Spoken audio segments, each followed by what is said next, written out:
జ్యోతి స్వరూపమైనటువంటి ఆ పరమాత్మకు ఓం నమో నారాయణాయ. శ్రీరామ్ జయ రామ్ జయ జయ రామ్, శ్రీరామ్ జయ రామ్ జయ జయ రామ్.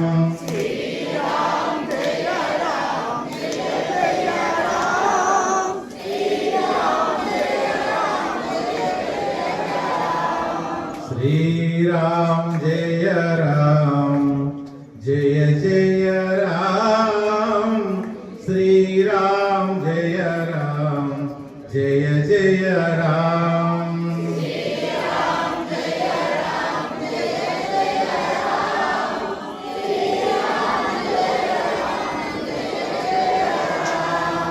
రఘుపతి రాఘవ రాజా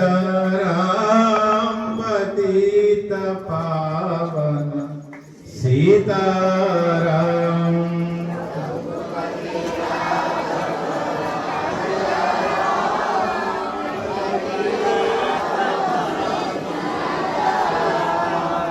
మీరు వేగంగా అన్నా నేను అదే విధంగా అంటా. రఘుపతి రాఘవ రాజారాం పతిత పావన సీతారాం.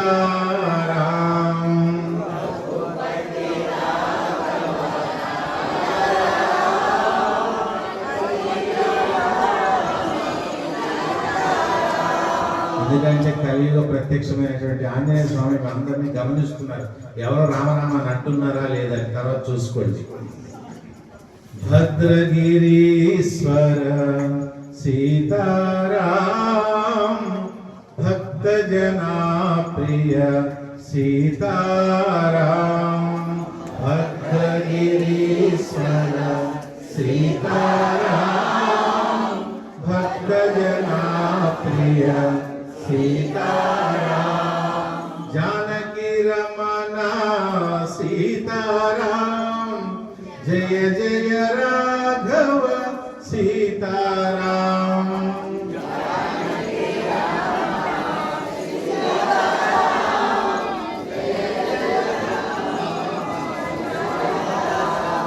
శ్రీరామ్ జయ రామ్ జయ జయ రామ్, శ్రీరామ్ జయ రామ్ జయ జయ రామ్. శ్రీరామ్ జయ రామ్ జయ జయ రామ్, శ్రీరామ్ జయ రామ్ జయ జయ రామ్. శ్రీరామ్ జయ రామ్ జయ జయ రామ్, శ్రీరామ్ జయ రామ్ జయ జయ రామ్. శ్రీరామ్ జయ రామ్ జయ జయ రామ్, శ్రీరామ్ జయ రామ్ జయ జయ రామ్. హలో రామచంద్ర భగవానికి. ఇక్కడ ఆసీనులైనటువంటి సుఖాసీనులైనటువంటి కూర్చున్నటువంటి భక్తులు, వేదికస్థ మహాత్ములు అందరూ కూడా ఆత్మస్వరూపాలు, అన్యంగా ఎవరు లేరు. ఎందుకు అంటే అనేక అనేక జన్మల్లో చేసినటువంటి పురాకృత పుణ్యఫలము వలన ఈరోజు మనం అందరము కూడా ఈ దివ్యమైన కార్యక్రమంలో పాల్గొంచుకున్నాం. ఈ ప్రాంతంలో గ్రామాల్లో చూస్తే వేలాది లక్షలాది జనాభా ఉన్నారా లేదా? కానీ ప్రత్యేకంగా ఇక్కడ ఒక 500-600 మంది వచ్చారు అంటే వారు అన్ని జన్మల్లో కూడా భగవత్ ఉపాసన చేసిన వారే. కాబట్టి ఆ పరమాత్మ రామచంద్రుడు మీ అందరికి ఇక్కడ తీసుకొచ్చాడు. జై శ్రీరామ్. అయితే మనమందరము కూడా రామస్వరూపమా పరమాత్మ స్వరూపులు అయితే మనకి ఎందుకు ఇటువంటి ఇబ్బందులు వస్తున్నాయి? అందరూ కూడా భగవత్ స్వరూపాలే. నేను భగవత్ స్వరూపాన్ని అన్నటువంటి విషయాన్ని మరిచిపోవటం వలన మాయలో ఉండి లేని కష్టాన్ని కష్టంగా భావించి ప్రయాణం చేస్తుంది. అంతకన్నా ఏమీ లేదు. 83,99,999 జీవులు దాటాక ఉత్కృష్టమైనటువంటి మానవ జన్మకు వచ్చారు. వచ్చామా లేదా? ఇప్పుడు మళ్ళీ మరల మానవ జన్మకు వస్తామా, పశు పక్షాది కీటక జన్మాలకు వెళ్తామా అని ఏమైనా మీకు సందిగ్ధం ఉందా? తప్పకుండా కూడా మానవ జన్మ కావాలంటే మానవ జన్మకు వస్తాం, ఆ మానవ జన్మలో శ్రేష్టమైన జన్మ కావాలంటే శ్రేష్ఠ జన్మ కూడా వస్తాం. ఎలా? అందరూ కూడా రైతులు ఎవరి పొలానికి వారి పొలానికి తెల్లవారు వెళ్తుంటారు కదా. త్రోవలో ఎవరైనా కాలు గోతులో పడింది అనుకోండి, పడిపోయారు అనుకోండి, రెండవ రోజు వెళ్ళి మళ్ళీ పడతారా? ఎందుకు పడరు? గొయ్య ఉందని తెలుసుకొని దానికి పూడ్చిపెట్టడం కానీ కప్పటం కానీ పక్క నుండి నడవటం కానీ చేస్తారు, అంతే కదా. ఇప్పుడు ఈ జన్మలో, ఈ ప్రస్తుత పరమాత్మ మనకిచ్చినటువంటి ఈ మానవ జన్మలో అనిత్యమైనటువంటి సుఖ దుఃఖాలు ఏవైతే ఉన్నాయో, కొంతమంది భోగాలతో ఉన్నారు, భవనాలతో ఉన్నారు, ఆస్తిపాస్తులతో ఉన్నారు, వాహనాలతో ఉన్నారు, కొంతమంది కటిక దారిద్ర్యం వహిస్తున్నారు. కటిక దారిద్ర్యంతో, వైధవ్యంతో, రకరకాలైనటువంటి సమస్యలతో ఉన్నారు అంటే వారు గత జన్మలో కూడా ఎటువంటి పుణ్యకర్మలు చేయలేదండి. ఇక్కడ ఇప్పుడు అన్ని విధాలుగా ఉన్నతమైనటువంటి పద్ధతులు ఉన్నారు అంటే గత జన్మలో వారు దేవాలయాలు కట్టించారని, అన్నదానం చేశారని, వస్త్రదానం చేశారని, పుణ్యకర్మలు చేశారని భావం చేసుకోవాలి. అంతేగాని వాళ్ళ అబ్బాయి నలుగురు ఉద్యోగాలండి, వారు మాస్టర్ అండి, బాగా చదివించారండి, వారికి ఉందండి, ఏమైనా చెప్తారంటే అది పరనిందే తప్ప అన్యమైందే కాదు. మనం ఈ రోజు ఈ పరిస్థితిలో ఉన్నాము, భగవంతుని మీద మనకి అటువంటి ఆ మమకారం లేదు అంటే తరువాత కూడా ఇటువంటి జన్మ వద్దు అంటే ఇప్పుడు కూడా వేద హిత కర్మలు మాత్రమే చేయాలి. చాలా లాజిక్ ఇందులో ఏమీ లేదు, వేదాంతంలో ఏమీ లేదు. ఆర్కట్లో తినడం లేదా పక్క తీసి తినుకోవడం. చిన్నపిల్లవాడికి ఇస్తే ఏం చేస్తాడు? అలా తింటాడు. పెద్దవాళ్ళు ఏం చేస్తారు? దానిపైన ఉన్న చిలక తీసి తింటారు. ఇదే జ్ఞానం, విజ్ఞానం. ఇప్పుడు ఏ రకమైనటువంటి ఆధ్యాత్మిక జీవితం కానివ్వండి, బాహ్య జీవితం అనివ్వండి, లౌకిక జీవితంలో కష్టాలు పడుతున్నామో మళ్ళీ రాకుండా ఉండాలంటే కేవలం వేదము చెప్పినటువంటి కర్మలు మాత్రమే చేయాలి. అది ఎవరికి? మానవుడికి భగవంతుడు వేదం చెప్పిన కర్మలు చేయమన్నాడు. మనం అదొక్కటే విడిచిపెట్టి అన్యమైనటువంటి కర్మలన్నీ చేయటం వల్ల మన యొక్క స్వరూపాన్ని తెలుసుకోలేకపోతున్నాం. మానవ జన్మ సార్థకత, సాఫల్యము, కర్తవ్యము ఏమిటి అంటే తన స్వరూపాన్ని తెలుసుకోవటమే. ఆ స్వరూపాన్ని ఎలా తెలుసుకుంటాము స్వామీజీ అంటే 2వ తరగతి 3వ తరగతి పిల్లవాడికి ఆంగ్లంలో ఉన్నటువంటి ఉత్తరాన్ని చదవమంటే చదవలేడు కదా, కనీసం డిగ్రీ చదివితే చదువుతాడు. అలాగే అంచెలంచెలుగా కర్మ, భక్తి, ధ్యాన, జప మార్గాల ద్వారా ఆ పరమాత్మ యొక్క శక్తిని తెలుసుకుంటారు తనకు తానే. వీధుల్లో ఉన్నటువంటి మురికి కాలువలు ఉన్నాయా లేవా? మురికి, కంపు రెండు వస్తుంటాయి. వర్షాకాలం వచ్చింది అనుకోండి, ఏమవుతున్నాయి? పటాపంచలై మొత్తం కూడా తనకు తానే శుభ్రపరుస్తుంది. అంటే మనము కూడా యజ్ఞాల్లో జపయజ్ఞం నేనై ఉన్నానంటే నిరంతరము కూడా పరమాత్మ యొక్క జపయజ్ఞం చేయాలి. అది కలియుగంలోని సార్థకం. ఈ సమయము ఆ సమయము ఏమీ లేదు, ఎప్పుడు పడితే అప్పుడు చేయాలి. అప్పుడు అంతఃకరణము శుద్ధి ఏర్పడుతుంది, మనసు నిర్మలమవుతుంది. అందుకే అన్నారు, మనసు కానీ నిర్మలము కాకపోతే, మనసు యందు కోరికలు కానీ ఉన్నట్టయితే పరమాత్మ తత్వం గ్రహించలేము. అందుకే నేను ఎక్కువగా చెప్పను ఒకే ఒక శ్లోకాన్ని ఈరోజు మనం చెప్పుకుందాం. అనోరణీయాన్ మహతో మహియాన్ అన్నారు కఠోపనిషత్తులో. అణువుల్లో అణువు నేనే, అతిపెద్ద అయినటువంటి వస్తువుల్లో కూడా నేనే, ప్రకాశంలో ప్రకాశం నేనే. భగవద్గీత కూడా అతి చిన్న పుస్తకాల్లో చిన్న పుస్తకం, పెద్ద పుస్తకంలో పెద్ద పుస్తకం, దీనికి మించినటువంటిది ఇంకొకటి లేదు. విశ్వ మానవ జ్ఞాన గ్రంథం భగవద్గీత. భగవద్గీతకు మించినటువంటి గ్రంథము లేదు, రాదు, రాబోదు. ఏంటి అంటే స్వయంగా పరమాత్మ తన ముఖార విందం నుండి చెప్పినటువంటి గీత. కాబట్టి ప్రపంచంలో ప్రతి పాశ్చాత్య దేశాల్లో కూడా అన్య మతస్థులు కూడా ఎడ్విన్ ఎర్నాల్డ్ అనేవాడు భగవద్గీతని చదివి పరమార్థాన్ని గ్రహించి ఆంగ్ల భాషలో ద సాంగ్ ఆఫ్ సెలిస్టియల్ అనే ఒక పద్య రూపంలో రాసి విశ్వమంతా పంచిపెట్టినటువంటి ఒక ఎడ్విన్ ఎర్నాల్డ్ కూడా ఒక క్రైస్తవుడు. మేక్మిల్లన్ భారతీయ ఉపనిషత్తులని తన భాషలో అనువాదం చేసి అందరికీ జ్ఞాన ఉపదేశం చేసినటువంటి ఒక మేక్మిల్లన్ కూడా ఒక క్రైస్తవుడు. ఇక్కడ మతాలు కాదు, మానవత్వం ముఖ్యం. ఎవరు ఏ మతంలో ఉన్నా సరే వేదహిత కర్మలు చేసుకుంటూ సన్మార్గంలో ప్రయాణం చేసేవారు భగవతత్వాన్ని.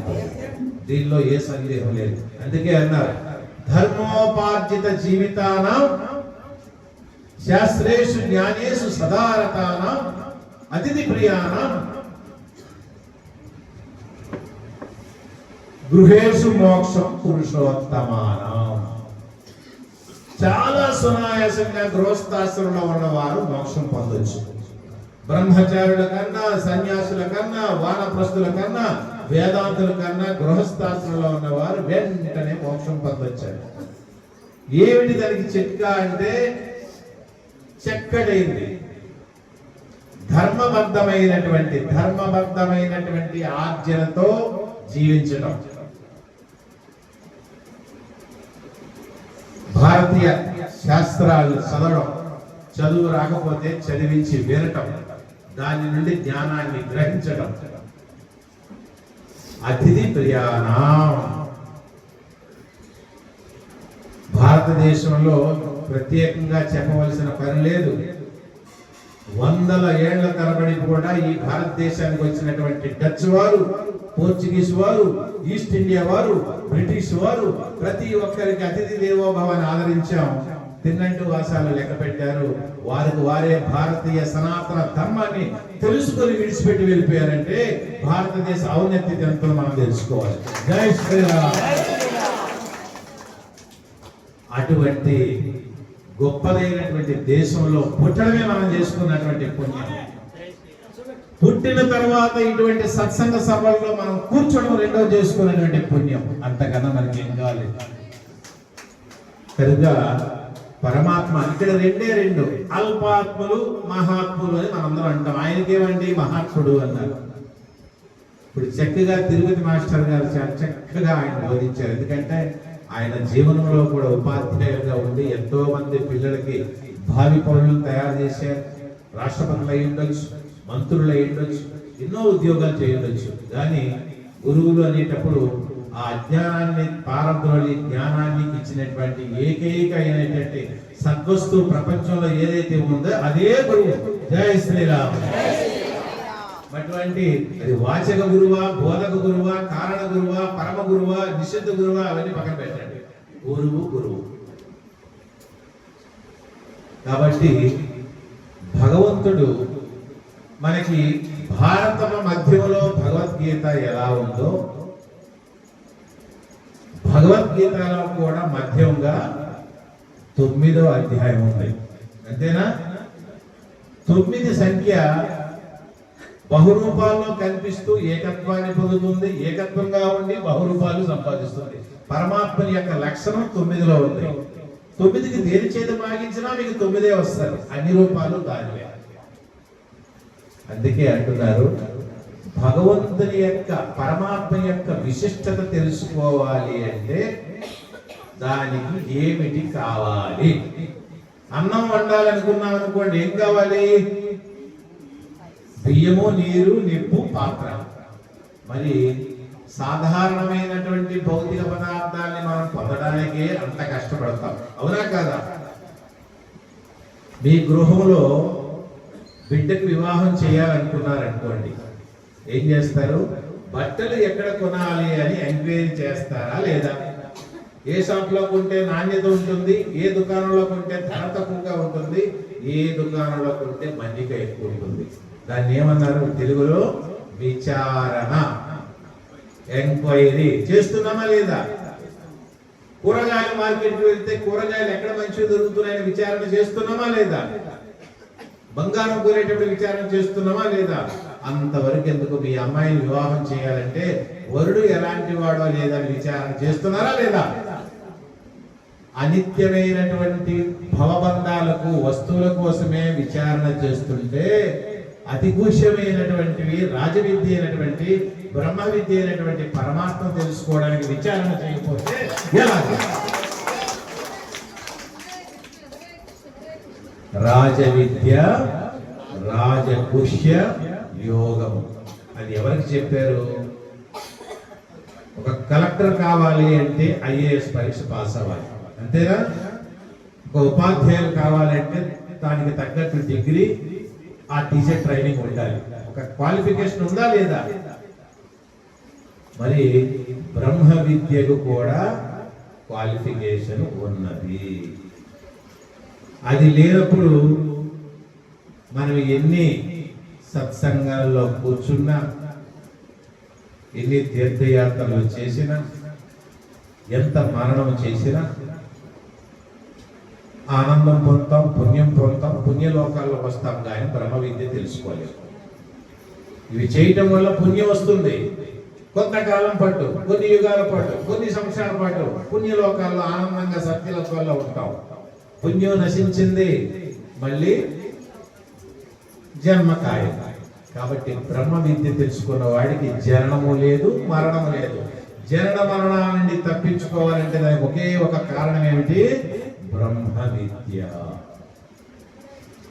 అందుకే కృష్ణ పరమాత్మ అర్జునుడు అంటున్నాడు, ఇదం తుతే గుష్యతమం ప్రవక్ష్యామ్యనసూయవే జ్ఞానం విజ్ఞాన సహితం యద్యత్వా మోక్షే శుభాత్. ఇక్కడ ఒక వర్డ్ వాడారు చూడండి. ఓ అర్జున, అర్జునుడికి గీత అవసరమా? బ్రహ్మజ్ఞానం అవసరమా? నరనారాయణుడు నరుడు. అర్జున నిమిత్తం చేసి మన కోసమే ఊడికలు పడుతున్న భక్తులందరికీ కృష్ణ పరమాత్మ ఆయన నిబంధన చేసి తెలియజేశారు. అనసూయవే, అసూయ లేనివాడు. అసూయాది గుణాలు మానవుల్లో అత్యంత ప్రమాదకరమైనటువంటి గుణము